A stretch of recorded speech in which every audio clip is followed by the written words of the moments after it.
Boa tarde, pontualidade britânica, 15 horas, dia 14 de julho.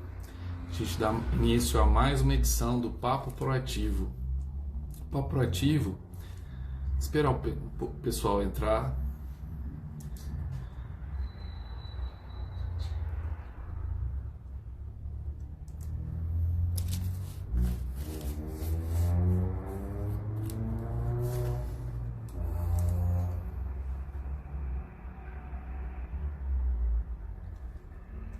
Se é para ser pontual, vamos ser, né? Ruth,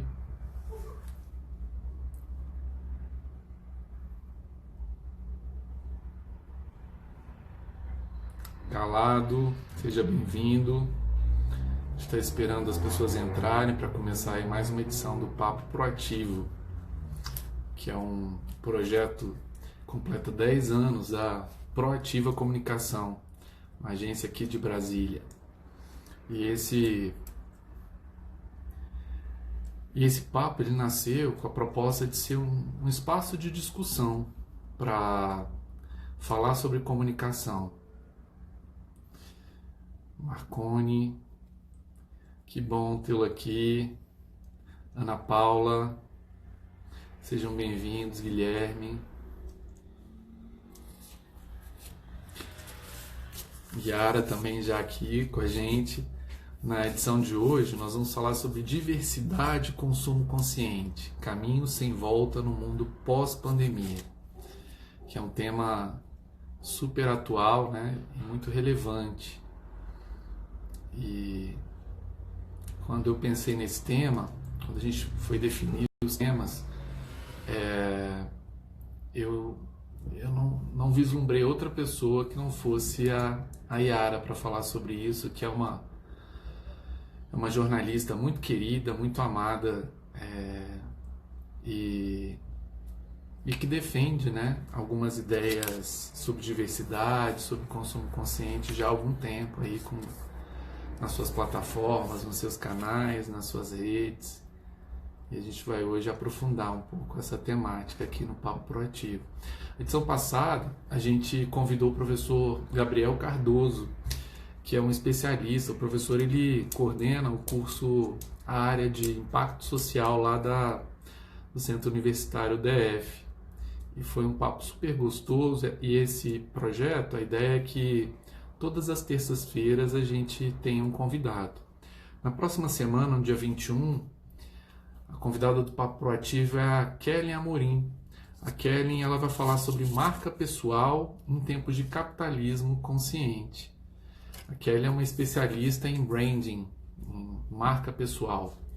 E na última terça-feira do mês, no dia 28, a gente convida a Daniela Guima, que vai falar sobre transparência na comunicação, né, os novos pilares da comunicação, sempre às 15 horas. A gente observou que esse horário não é um horário que a gente consegue atrair um público expressivo, mas no próximo mês a gente até pretende mudar o horário, mas como a gente divulgou esse horário, a gente achou que tinha menos concorrência, né? Tinha menos lives acontecendo, então a gente preferiu continuar no mês de julho com esse horário, às terças às 15 horas. Bem, Yara, se você estiver por aí, já quiser mandar aqui o convite para entrar, a gente pode começar. Agradeço a Márcia, a Danizinha da BB, um beijo, querida. O Rafa, também acompanhando a gente. E hoje a gente vai falar sobre diversidade e consumo consciente. Caminhos sem volta no mundo pós-pandemia com a Yara Vidal.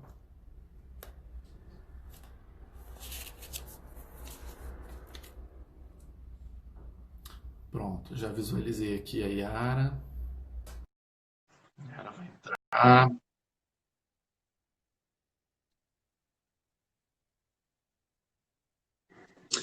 Olá, tudo Olá, bom? tudo bem e você? Tudo jóia, boa tarde. Obrigada pelo convite. Seja bem-vinda. Você é a sua paredinha comunista, né? De pano de É, fundo. Muito bom ter você aqui. A Yara, obrigada pelo convite. eu conheço a Yara há 20 anos, quando eu comecei minha carreira. Então, são muitos anos aí de amizade, né? Embora não tenhamos trabalhado juntos, mas sempre acompanhando aí a trajetória um do outro, né? É E, verdade. e a Yara, gente, ela é representante do movimento Fashion Revolution em Brasília. Ela é jornalista, como eu disse, e é uma pesquisadora sobre moda e política. E é muito curioso, né, Yara, você que tem uma formação e tanta experiência com comunicação, hoje enveredar, né, para a área da moda, mas sempre trazendo o viés, né, do olhar político para onde quer que você transite, não é isso? É verdade, exatamente. Yara, Exatamente.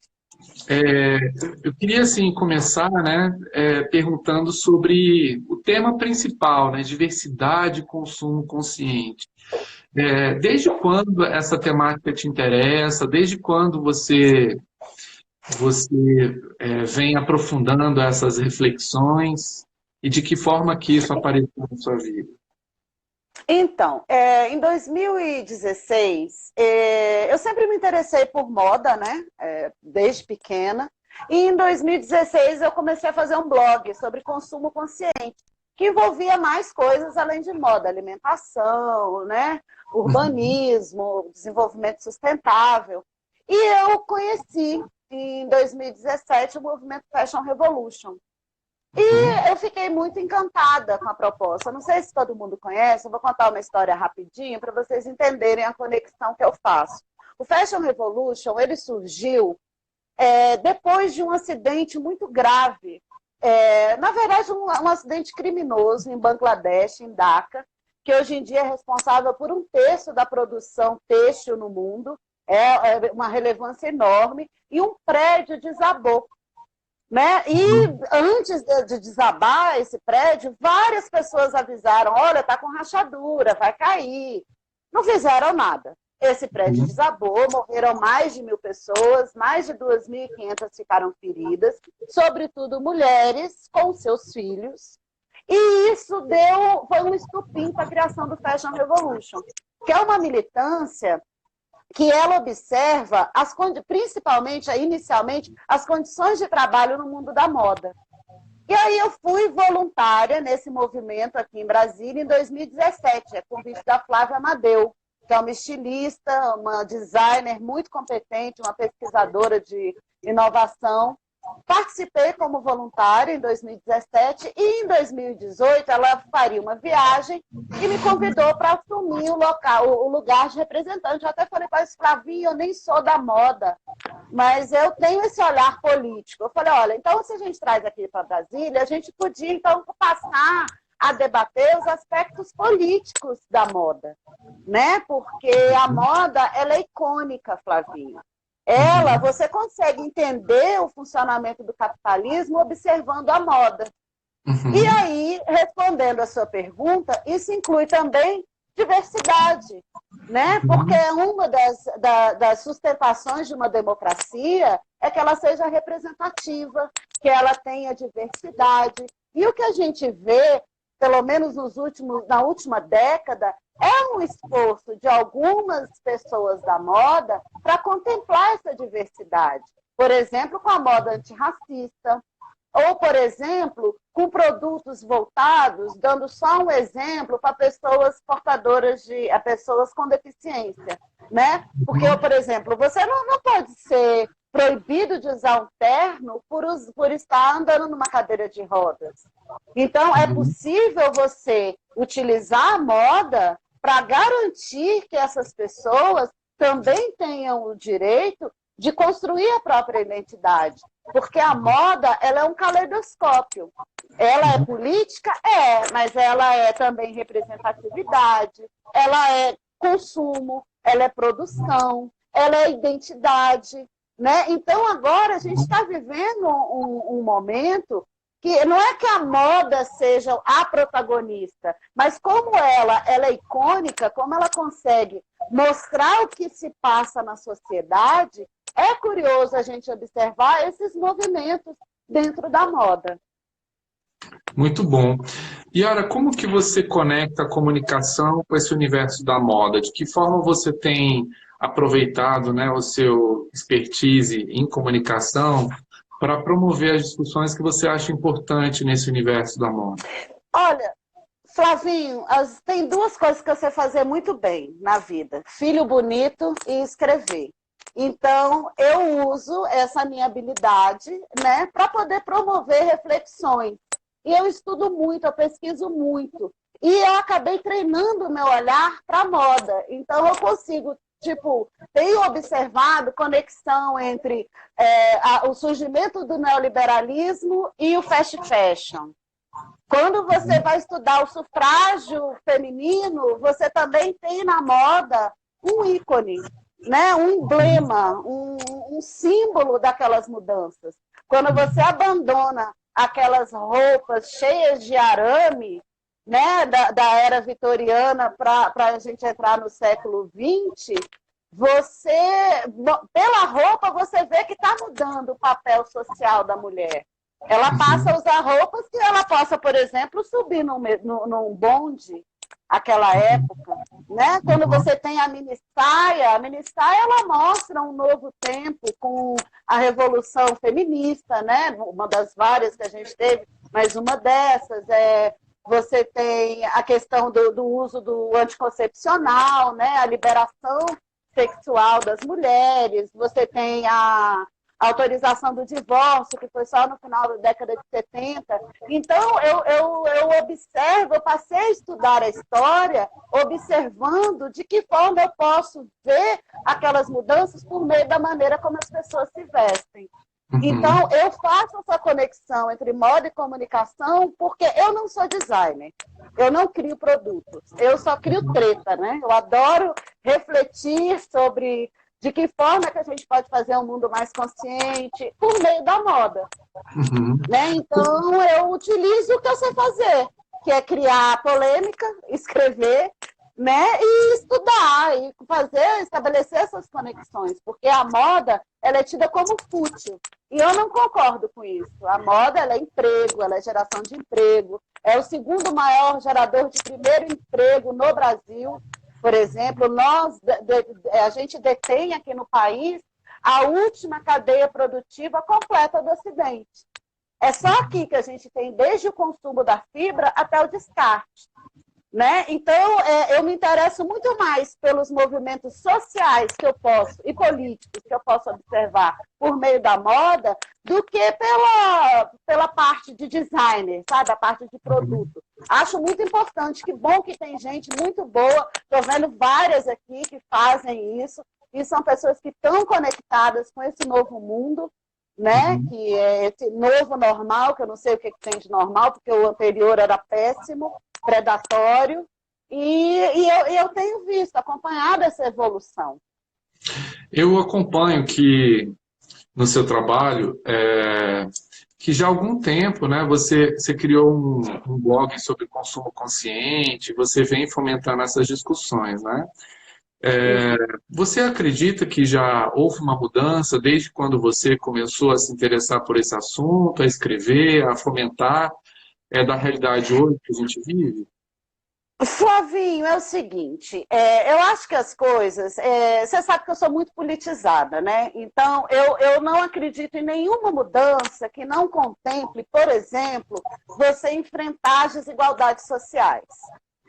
Mas a gente também sabe, quando a gente para estudar a história, que qualquer movimento de mudança, ele precisa de uma vanguarda. Então, na moda, que é icônica de todas as transformações que o mundo capitalista passa, isso é muito evidente, existe. Só que é muito caro, não é acessível. Eu entendo, é um processo, é a dinâmica do mercado, é assim, porque a moda, além de produção, de design, ela diz respeito a desejo, né? Todo mundo quer ficar bonito, quer ter uma coisa bacana, quer estar contemplado no que tem de moderno e tal. Mas o meu desafio, o meu questionamento é sempre como que eu faço para democratizar isso? Aí volta para a minha ladainha, né, que é pregar no deserto. Eu só acredito em mudanças se elas forem estruturais. Então, eu preciso de políticas públicas para que todo mundo, por exemplo, possa ter um jeans que seja considerado sustentável. Ou seja, tem atributo sustentável na produção, que use menos água, que não precisa usar produtos químicos para poder fazer o beneficiamento. Só que isso ainda é muito caro.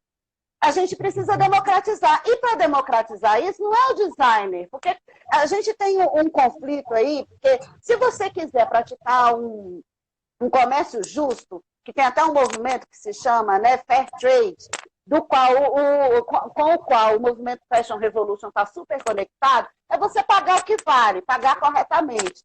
Mas aí você tem um problema, como é que você vende? Você vai botar isso na conta do consumidor? Então a gente precisa democratizar essas tecnologias que tornam a moda menos predatória para o meio ambiente por meio de políticas públicas. Vou te dar um exemplo. Existe uma política nacional de resíduos sólidos em vigor no país desde 2012. Eu desconheço qualquer iniciativa do mercado têxtil e de moda para poder contemplar esse segmento nessa política nacional de resíduos sólidos. Então, não é o mercado que vai dizer, oi, eu também quero participar, eu quero fazer a logística reversa, eu quero diminuir a quantidade de lixo nos lixões, que são 170 mil toneladas de resíduos têxteis por ano. Isso é um cálculo feito por baixo, porque ninguém para contar isso. Como que eu posso, então, a gente precisa da sociedade civil exigindo que esse segmento respeite, né, o meio ambiente, faça alguma coisa, e, ao mesmo tempo, a gente precisa de um consumidor antenado com isso. Mas eu não posso exigir isso de uma colega, de uma senhora que vive na periferia e mal tem dinheiro para comprar a própria comida, ainda mais nessa pandemia. Então, a gente fica naquele meio termo. A gente tem que mitigar os efeitos negativos da moda. Mas a gente precisa de políticas públicas para que essas mudanças sejam estruturais e tenham escala. Porque o desastre que a moda causa no meio ambiente é em escala. Então, é muito cômodo para a gente. Ah, não, eu tô beleza. Eu comprei um jeans que é sustentável, que não usa água. E o resto das pessoas que não tem como fazer isso? E então, você acredita, Yara, que essa pressão para que o mercado faça adesão a essas políticas de redução, que está na responsabilidade do consumidor, que é o consumidor a única, não a única, mas a principal fonte de pressão para que isso comece a mudar? Eu acredito até a página 20, porque eu acho que é muitas coisas nas costas do consumidor. É muita coisa. Eu acredito numa sociedade civil organizada, como nós temos feito por meio do Fashion Revolution, como, por exemplo, quando a gente busca aliados em organismos de defesa do meio ambiente, de colocar a moda no radar. Sabe por quê? Porque se tem duas coisas que ninguém consegue viver sem, é roupa, comida e comida. Comida inclui água também. Então, são três coisas que ninguém vive sem. Você precisa ter alguma coisa para cobrir seu corpo e para se alimentar. Então, eu acho que a gente pode, inclusive, se aliar ao pessoal da alimentação consciente, porque, para mim, é praticamente a mesma estratégia que a gente deveria usar. Então, eu acho que o consumidor é corresponsável, não o responsável. Responsável somos todos nós enquanto sociedade. Eu acho que o guarda-chuva é o consumo consciente, né? E aí a moda tá debaixo desse guarda-chuva, assim como Exatamente. O consumo de forma geral, né? A sacola plástica no supermercado, a indústria cosmética né, também preocupada com esses descartes e como minimizar, né? Hoje eu fui ao dentista de manhã e aí eu cheguei muito cedo e fui à padaria tomar café. E aí eu fiquei impressionado. Eu pedi um misto quente e eu fiquei impressionado na hora que a atendente me entregou, né? Eu estava distraído e quando ela foi me entregar, ela colocou o misto quente dentro de um negocinho de isopor, uma bandejinha de isopor, passou o plástico no cobrindo, né, o misto, aí colocou dentro de uma sacola e me entregou. Aí quando eu peguei aquilo, eu falei, não, mas eu preciso disso tudo, tipo, eu vou comer agora, embora eu não pudesse comer dentro da padaria, né, mas já está tão arraigada essa cultura que a gente nem percebe, né, o quanto E tem também, nesse aspecto, por exemplo, de embalagem, a gente não pode desconsiderar questões sanitárias, né? É muito cômodo a gente achar um vilão. É muito cômodo a gente vilanizar as coisas. E aí, como é que faz? Porque você tem questões de saúde. Uma coisa é você dentro de casa não usar plástico. Agora, na rua, o comerciante, o pequeno comerciante, é um debate complicado. Eu concordo. Eu não quero, não precisa. Mas é difícil a gente chegar e criticar. Porque o plástico é barato, ele é acessível, ele democratiza o consumo. Né? Aí volta de novo. Se a gente tivesse políticas públicas para financiar uma nova plataforma, um novo material que fosse biodegradável, beleza, agora isso vai ficar nas costas sempre do consumidor e do pequeno comerciante. Esses são questionamentos. Não é que eu seja contra ou a favor, só acho que as coisas não são tão simples. Questões tão complexas, elas exigem reflexões mais complexas, mais elaboradas. Não é uma coisa tão simples.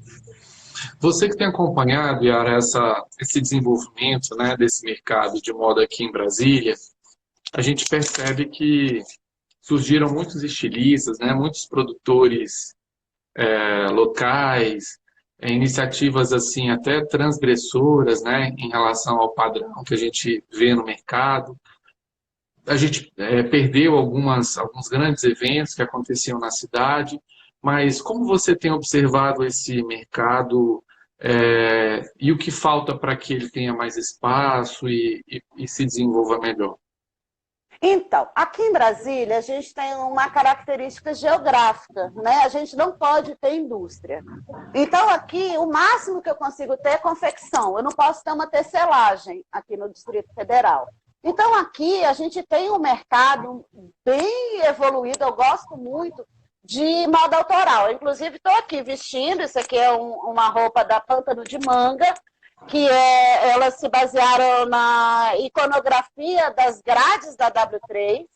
São grades de Brasília, o nome dessa coleção, tem uns 3 anos. Esse brinco é da Jana, que está aqui, que eu não tiro mais, esse difusor. Então, eu estou toda de moda autoral. Eu sempre que procuro, porque a minha maneira de praticar o consumo consciente é comprando do pequeno, comprando de quem faz. Agora, está difícil a situação do pessoal. Essa pandemia, as pessoas estão tendo que se reinventar. Porque como é que você compra roupa, por exemplo, durante uma pandemia, que é um vírus que se transmite pelo ar? É difícil. Como é que você vai criticar um comerciante que está abrindo? Se o cara tem um monte de gente para empregar. Não tem uma resposta simples para isso. Eu me sinto uma privilegiada de ser uma jornalista, de poder ficar em casa, mas tem muita gente que não tem esse privilégio. Né? A gente, inclusive, por esse privilégio, a gente tem uma frota de motoboys, de jovens, sobretudo periféricos, fazendo as entregas para a gente. Então, a gente tem que parar e refletir. Eu, por exemplo, eu procuro comprar das minhas manas. Como é que você... você tem alguma dica de consumo consciente? Tenho. Compre de quem você conhece. Ajude as suas amigas a pagar o boleto. E os amigos também. Eu digo, sempre falo no feminino, porque a maior parte da moda, pelo menos essa moda autoral, é feita por mulheres. Com raras e honrosas exceções, mas a maioria é. Então, o único conselho que eu posso dar é esse. Compre das suas amigas, compre menos. sabe? Cobra, eu junto dinheiro. Esse daqui, por exemplo, uma vez por ano eu compro uma peça da Denise. A Denise, ela é uma amiga pernambucana que mora em São Paulo. E eu junto grana para poder comprar. É barato? Não, não é barato. Eu não tiro esse coração do peito, sabe? Porque você consegue, quando você transforma suas roupas em afeto, você cria uma nova relação de consumo. Né? E o macacão é da Armária. Eu comprei na Armária, meu macacão, que está por baixo. Então, eu conto histórias, eu não só visto roupas, eu estabeleço vínculos de afeto, né? Porque é muito difícil você chegar e falar qual é a regra, porque cada um sabe onde o calo aperta, Flávio. É muito cômodo eu chegar, não, você não pode comprar na Zara, não pode comprar na Renner. Não pode porque onde meu dinheiro pode pagar. Agora, eu, Yara, escolhi comprar de quem eu conheço. Comprar das pessoas que eu gosto, que eu quero ajudar a pagar boleto. Um beijo para a Daiane, da Armária, que está aqui. A Dai. E eu acho que essa linha de raciocínio, ela vale para qualquer tipo de consumo, né? Não só para moda. Então, quando a gente fala da agricultura familiar, quando a gente fala do que é possível ser produzido pelo pequeno e localmente, né? Então, acho que meus alimentos, eu compro, eu sou uma coagri, eu sou coagricultora da CSA, que é a Comunidade que Sustenta a Agricultura Paulo Freire, porque é ligada ao Movimento Sem Terra.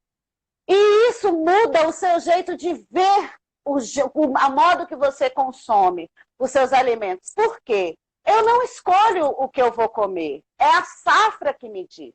Porque como é uma produção agroflorestal, agroecológica, não pode usar veneno, você não pode amadurecer as coisas à força, porque você quer comer um repolho branco na época que não está no repolho branco, uma laranja na época que não está. Então você tem que condicionar a sua maneira de consumir aquilo para poder entender. Não é fácil. Por exemplo, eu tenho pavor de quiabo. Olha, meu amigo que vende quiabo na cesta, em março e abril, eu tenho vontade de chorar, porque eu detesto aquilo. Mas você muda o seu jeito de ver, de consumir, sabe? Porque o consumo, para mim, depois do voto, aliás, eu acho que até vem antes, é o meu principal ato político, é para onde eu vou dar o meu dinheiro. E ele é tão suado, cara, a gente rala tanto. Então, eu escolhi, não vou dizer que é o certo, é o correto, eu escolhi a minha forma de consumir alimentos, eu compro do MST, eu quero ajudar a minha agricultora, que é a Tânia, sabe? Eu quero que ela prospere e tal, então eu compro dela. Agora, tem gente que prefere ir numa feira, comprar, enfim, cada um sabe de si. Eu estou compartilhando a minha visão. Eu escolhi porque, para mim, consumo é um ato político. Sim. Yara, a Liana Reis, que é uma querida também, obrigado, Liana, por estar aqui com a gente. Ela está perguntando onde tem acesso a esses produtos autorais. Tem vários lugares. Fala para ela me dar um toque, que eu sempre divulgo as meninas. Eu tenho uma série de marcas que eu acho super legais, que são de Brasília, são de fora também. Eu posso compartilhar com ela. Eu tenho vários lá no meu blog, sabe? Mas algumas já não estão mais funcionando, porque está antigo. Eu ando meio que abandonei um pouco o blog. Eu estou me dedicando muito a estudar para o livro que eu estou escrevendo sobre moda e política. Então, de vez em quando que eu estou indo lá dar o ar da graça, mas em geral eu não tenho mais feito. Mas eu compartilho com vontade, sabe? Porque é muito legal, a gente tem muita coisa bacana. Já posso indicar aqui a própria Armária, que faz uma curadoria sensacional das marcas que ela vende. Elas têm um compromisso. O Calado, que está aqui também com a gente, que tinha a Trapézio, agora tem a Calado. Tem a Pântano de Manga, desse daqui. Tem tanta gente. Tem uma que faz um upcycle de jeans, que é maravilhoso, que é a Mirella, da Thinking Blue, que é lindo. Ela só usa calça jeans que ninguém quer mais, aí ela desmancha aquilo e faz peças maravilhosas. Aí você tem tanta gente, gente. Eu sou Eu aqui como suspeita para falar. empreendedor, eu já vi uma oportunidade de negócio, assim, né? Que é Ah, você ter um guia para esse público, né? Que quer ter é acesso. verdade, Porque quando a verdade. gente fala em consumo consciente, a gente está aqui falando muito sobre moda porque É é a meu área de target. interesse, né? O recorte hoje Exatamente. que a área está mais inserida. Mas quando a gente fala em consumo consciente, isso se amplia para toda a cadeia, né, de consumo que tanto Exatamente. nós como indivíduos precisamos, como empresários, né, para as nossas organizações. Eu também como empresário, eu tenho esse olhar, assim, essa preocupação, né, de, tá, se eu tenho um fornecedor local, um fornecedor de fora, eu vou privilegiar o fornecedor local, né? Mas Ou, olha, tem muita gente. A Fulanitas, esqueci de falar, a Fulanitas de tal tem um trabalho muito legal. E aí é o seguinte, é o mote do Fashion Revolution, né? Quem fez as minhas roupas? E olha, quando você para pensar nesse questionamento, você vê o tanto que é difícil respondê-lo. Porque você pode até saber o nome da costureira, mas eu desafio você a saber quem foi que plantou o algodão. Em que condições de trabalho aquele algodão foi plantado. Como que ele foi tecido, como que ele foi tingido, beneficiado, transportado. Porque a cadeia da moda ela não é na passarela. Ela começa na terra. Ela começa ou com aqueles latifúndios que envenenam o solo, porque eu não sei se você sabe que o algodão, que é a fibra mais consumida do planeta, é responsável por 16% do uso de agrotóxicos em todo o mundo. O tal do algodão BT, aquilo é um veneno. Pessoas morrem para poder plantar algodão para a gente se vestir. Aí você tem, em contraposição, um movimento de algodão agroecológico muito bacana, porque ele se alia não só ao não uso do veneno, mas, sobretudo, à segurança alimentar de quem cultiva. Então, você cria um sistema de agroecológico em que você planta o milho não, planta algodão e planta também milho, sorgo, para poder complementar a renda. Então, tem iniciativas. Agora, o que a gente precisa? De políticas públicas. A gente precisa dar volume agora. A gente tem um país que bate recorde na liberação de agrotóxico, que, por exemplo, despreza totalmente o meio ambiente. Então, a gente está numa cilada. A gente está numa encruzilhada, né? De um lado uma pandemia, do outro um pandemônio. E esse pessoal que está no meio, porque, de boa, quem é que vai comprar roupa durante a pandemia? Ficando dentro de casa. Você vai comprar pijama. Aí tanto é que tem gente fazendo máscara, pijama. Então é muito difícil, não está sendo fácil para esse pessoal, não, sabe, Flávio? sim. Tem muita gente que precisa da gente para poder pagar os boletos. Aí você vai, compra um carro de roupa numa loja de departamento, que é cheio de investidor, que o trabalhador não vai nem sentir o cheiro daquilo, enquanto você vê as manas ralando e não conseguem vender. Sabe? Então, o meu recado é esse. Compra do pequeno, compra de quem faz. Eu acho que a pandemia também está trazendo uma outra lógica da relação com o consumo, né? Eu acho que essa percepção de que talvez para muitas pessoas o consumo era exagerado, né? Ou não era consciente, né? Assim, realmente preciso disso, o que está por trás disso? Eu acho que um dos ganhos que a gente vai ter, né, depois dessa fase ruim passar, se é que ela vai passar a curto prazo, né, a médio prazo, mas eu acho que um dos aprendizados é esse, né, desse olhar. Você acha? Ai, você é tão otimista, porque em Paris, meu bem, quando abriu, tinha fila dando volta das marcas caras lá na Champs-Élysées. Voltas, as pessoas assim, não... Aí você vê, cara, em Blumenau, antes, logo no comecinho, o povo resolveu abrir, tinha fila no shopping, aqui tem fila no shopping. Então, eu não sei se eu compartilho desse seu otimismo. Não, sem dúvida. Claro que a gente vai encontrar ainda esse perfil, né? Mas eu digo de uma forma mais... até pela questão conjuntural, né? Até pela questão da condição das pessoas também vai ser diferente. Então, eu acho que ou elas vão ser obrigadas a selecionar mais o que consomem, né? Talvez não a Ah, partir é. dessa consciência que a gente está falando, mas da própria necessidade do que o momento exige. Yara, mudando um pouco de assunto, até você comentou sobre a Armária. A Armária, que uma das sócias é a Daiane, que foi nossa coordenadora lá na Proativa, né? Muitos anos, muito querida, muito amada por todos nós. E a Armária, ela trouxe um conceito da questão da diversidade, né? E também da questão do consumo consciente. Falando um pouco sobre a questão da diversidade hoje, né?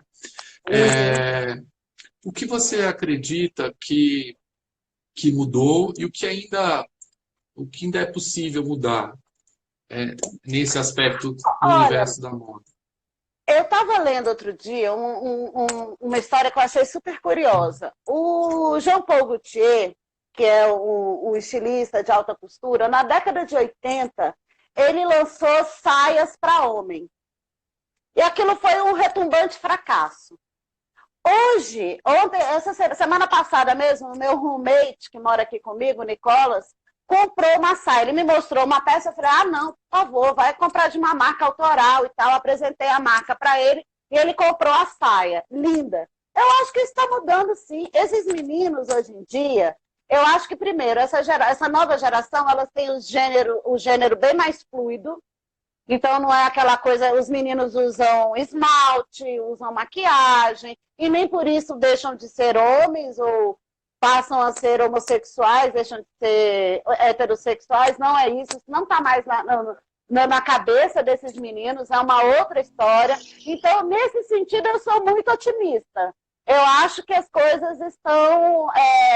eu lembro, na minha época de congresso, da última passagem por lá, que eu fiquei encantada no dia que eu vi um homem lindo, negro, de dread, com um turbante, de terno e saia. Nossa, eu queria pedir autógrafo para ele, porque eu acho isso uma subversão. Você entrar naquele ambiente de poder, com todo mundo vestido de urubu, né? Porque eu vou contar uma coisa para você. Se tem um povo que tem mau gosto para se vestir, é homem hétero branco. Misericórdia divina, parece tudo urubu. Tudo de preto, com aqueles ternos. Aí você chega a ver Thalíria, que chega lá toda, Thalíria Petrone, do PSOL, né? E outras meninas do PSOL, de esquerda, que chegam lá todas de estampa, de turbante. Subverteram, porque em geral você vê que quando as mulheres entram no espaço de poder, elas se masculinizam. Elas usam aquela coisa horrorosa que eu nunca tive no meu armário, que é o tal do terninho. Meu Deus do céu, é horrível aquilo, eu acho horrível. Você deixar de ser mulher, de usar vestido, olha que coisa maravilhosa poder usar vestido, estampa, o tanto de coisa que a gente tem. E que bom que tem homens que se tocaram disso, sabe? Eu acho, se eu fosse vocês, eu não vestiria nunca mais na minha vida um terno com gravata. É uma das coisas mais absurdas, você num clima desse. Aí você chega no congresso, você morre de frio, porque até o termostato é masculino, porque eles estão tudo de urubu, aí você tem que estar vestida de toda enrolada, porque os caras têm que ficar com aquele terno horroroso, entendeu? Morrendo de calor no meio do cerrado. Então, eu acredito, sim, que essa nova geração está ruindo todos esses padrões, porque eu não sei o que é isso, roupa não tem gênero. Roupa não tem gênero. Aí eu queria também aproveitar para fazer a propaganda só da dona Helena, que é a minha costureira dos meus pijamas, que eu cismei que eu queria pijama de flanela. Aí a Dayana me mandou o contato dela e a dona Helena está fazendo um monte de pijama aqui para casa. Calça para os meninos, tudo. Que é outra maneira de você faz o que você quer, escolhe o seu tecido e aí não ajuda a sua costureira. Porque elas estão passando por um período muito complicado. Uhum. Né? Que é a parte mais frágil da cadeia, né, de produção. Sim, sem dúvida. Você comentou no início da live sobre que você sabe fazer filhos bonitos, né? E os seus amigos, os amigos dos seus filhos, na verdade, eles seguem com essa. Você percebe essa quebra de paradigma, esse olhar diferente para. Ou ainda é Olha, incipiente? eu compro. Se meus meninos pedirem hoje para mim ensaio, eu compro para eles, mas nenhum deles quer, entendeu? Eu vivo insistindo, poxa, mas é tão bonito, mas eu não quero. E como moda é identidade, você tem que vestir o que te faz bem, o que te deixa confortável, né? Eu observo muito em alguns filhos de amigos e tal, mas observo sim. Mas depende muito também do seu círculo. Agora você vai na UNB para você ver, quando voltarem às aulas, para você ver a diversidade. Tem muito menino usando batom, usando esmalte e por aí afora, sabe? E já tem essa consciência, não tem mais. O rosa, antigamente, lembra? Ah, homem não usa rosa. Nossa, não existe mais. Então, essa nova geração, eu acho que tem subvertido, sim. Sabe? Eu uso o que eu estou a fim de usar e pronto. Eu acredito. Mas meus filhos não. Eles não Calado não. comentou aqui que o futuro da moda e realmente é exatamente o que a gente está falando. Eu estou sem relógio aqui, eu preciso controlar o tempo. Alguém tem um horário? Que horas são para a gente saber quanto tempo? Você tem Celular. um relógio aí Celular, próximo? eu não sei. E eu estou usando aqui, eu nem trisco nesse negócio. Não dá tilt aqui. Eu também estou com esse mesmo problema. Se alguém puder dizer aí para a gente, só para a gente saber quanto tempo. Que horas são? São 15, faltam. 15h41. Obrigado, Rafa. Faltam 19 20 minutinhos. Yara, e esse momento que a gente está vivendo? Obrigado, Diana. E esse momento, o que esse momento tem trazido para você de aprendizado, né? Porque a gente tem um olhar, é muito comum a gente olhar sobre tudo que está acontecendo e segurar a onda, né? E é um exercício mesmo de viver um dia de cada vez e tentar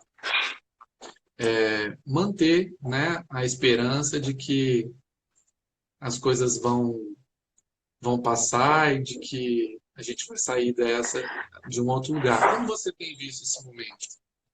Flávio, eu não vou dizer que estou todo dia bem. Tem dia que eu estou muito triste, sabe? Tem dia que você está de saco cheio, mas eu me forço a lembrar o tanto que eu sou privilegiada.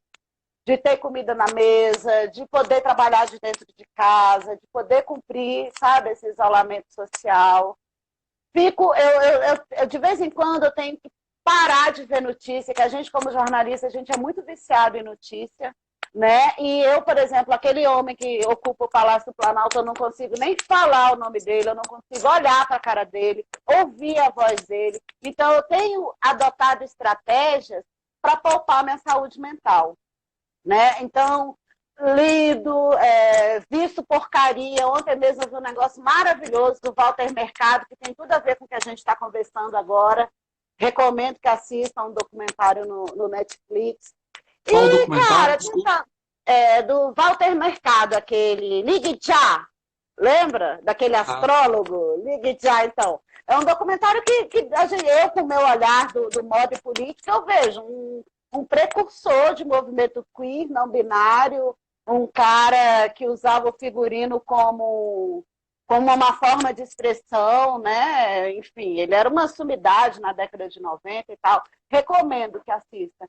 Então, eu tenho adotado algumas estratégias, assim, refletido muito. Eu não sei se acho que algumas pessoas que já estavam dispostas a mudar, vão mudar, sim. Agora, alma cebosa, meu bem, não tem salvação. Sabe? E o que saiu de alma cebosa do bueiro desse país é de deixar a gente chocado, sabe? Porque você vê, hoje mesmo, eu desço com a minha cachorra para passear, cara, a gente andando sem máscara, correndo, as pessoas parece que não estão nem aí pro outro, não é nem consigo, é com o outro. Você não tá nem aí para você? Beleza, mas, poxa, respeita o outro. Eu não tenho visto, você vê bares, amanhã vai abrir bar, gente. Olha, se tem uma coisa que eu gosto na minha vida é de boteco. O que que eu vou fazer num boteco, gente? No meio de uma pandemia, como é que eu vou beber sem máscara? Como é que eu vou, sabe? Eu sinto muita falta, Flávio, de almoçar com você, com as minhas amigas, sabe? De trocar afeto. Eu sou uma pessoa afetuosa, eu gosto de abraço, gosto de aglomeração, gosto de beijo. Isso eu tô sentindo muita falta. Mas com essa noção de que, poxa, eu sou uma privilegiada, sabe? E tento, de todas as formas, na medida do meu possível, não é muito que eu posso fazer, mas divulgar o trabalho das minhas amigas, dos meus amigos que estão aí na batalha, que não tem um contra-cheque, sabe? Que não pode se dar o luxo de ficar dentro de casa, que tem que ir para a luta. Tá muito difícil, sabe? Tá, eu tô assustada. Eu acho que todos nós, qualquer pessoa que tem empatia, que eu acho que no final das contas vira uma maldição na sua vida, porque tem dia que eu acordo soluçando de chorar, cara. Pensando assim, de meu Deus do céu, como que a gente vai parar nesse buraco? Sabe? Porque eles estão passando uma boiada em tudo, que afeta a vida de todo mundo, principalmente dos mais vulneráveis. O que eles estão fazendo com os indígenas, com os quilombolas, com as comunidades tradicionais ribeirinhas. É um pacote de maldades, sabe? É a necropolítica em estado puro. E isso me abala profundamente. Eu fico muito abalada. Eu tenho que rebolar para poder... Ainda bem que eu sou uma pessoa sarcástica e bem-humorada, sabe? Porque senão eu já teria enlouquecido. Amiga, quando eu te escuto falar, né, que a empatia, de alguma forma, acaba se tornando para a gente uma... Qual foi a expressão que você usou? É uma maldição, velho. Uma maldição. É uma maldição. Eu acho importante assim, a gente ressignificar esse olhar, porque sem empatia a gente não tem pessoas no mundo maravilhosas como você, por exemplo. Então, acho que é a partir da empatia que a gente se diferencia, né? Porque a gente, pessoas autocentradas, voltadas só para o próprio umbigo, são pessoas apáticas, são pessoas sem troca, né? Eu acho que é através da empatia que a gente, de alguma forma, não só semeia, né, o nosso jeito de atuar no mundo, mas também tem a sensação de que uns podem contar, né, com os outros a partir desse olhar da empatia.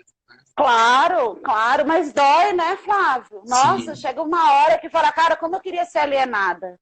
Sabe aquela história da pílula azul ou da vermelha? Eu queria tomar as duas, meu filho. Eu queria tomar a verde, para ver se esquecia um pouco esse país que a gente vive. Porque, olha, não tá fácil, não.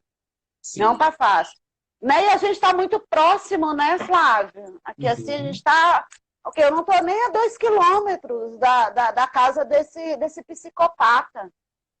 Sabe? E você é muito triste. Eu tô muito triste. Mas, ao mesmo tempo, eu acredito que as pessoas possam melhorar no nosso mundinho, sabe? Eu cuido da minha casa, das minhas flores, que eu compro toda semana, do que você come, sabe? Das lives que eu faço com as minhas amigas para poder rir, beber junto. Nós Né? espíritas, a gente acredita que o aprendizado ele vem ou pelo amor ou pela dor, né? Pela dor, E essa, para mim, essa máxima ela cabe como uma luva, assim, porque eu vejo, né, isso aconteceu em alguns momentos comigo, e eu vejo as pessoas ao meu redor, muitas delas aprendendo no amor, na fluidez, né?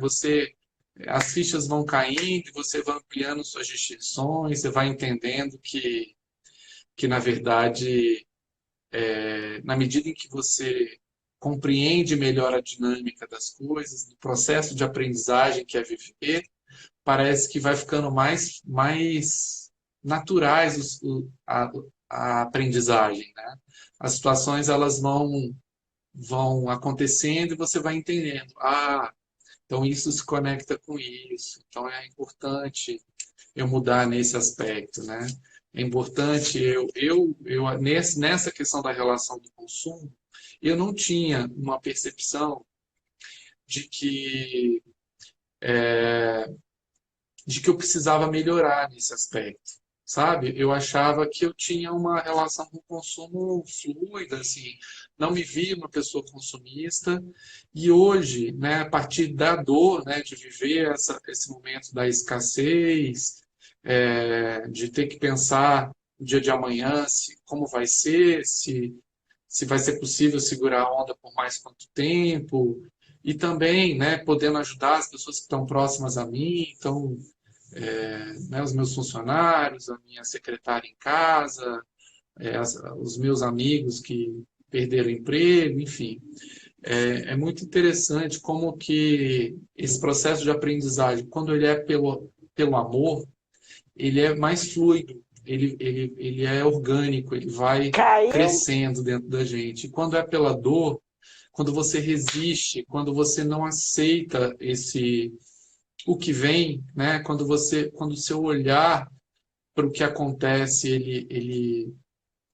ele é dolorido, ele é sofrido, ele é resistente.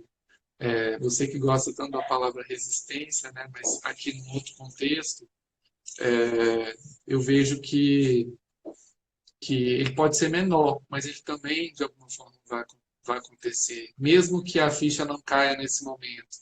Então, eu tenho, sim, uma visão positiva, assim, de que se a gente pensar de uma forma estruturante, de uma forma mais massificada, enquanto humanidade, a gente vai dar alguns passinhos, sabe? Na direção Pois é, a dessa. gente tem algumas ferramentas que eu acho tão bacanas. Por exemplo, você já ouviu falar na Agenda 2030? Uhum, Ela estabelece os 17 Objetivos do Desenvolvimento Sustentável, né?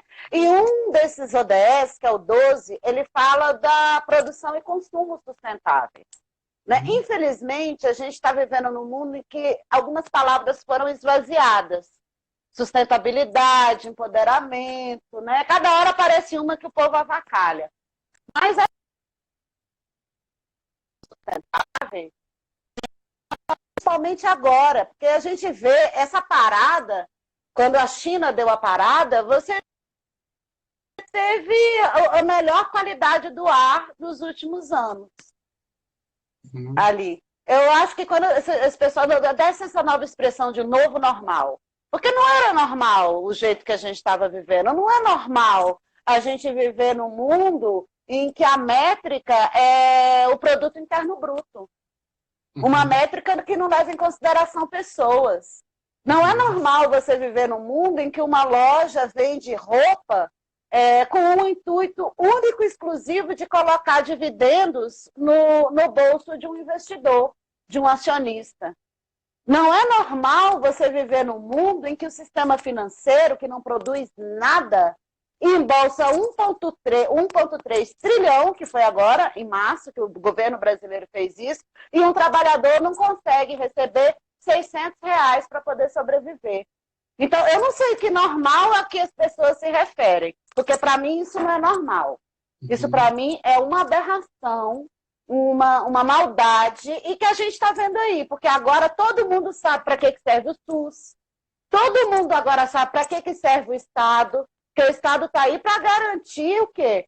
A dignidade de cidadãos e cidadãs. No bolso de...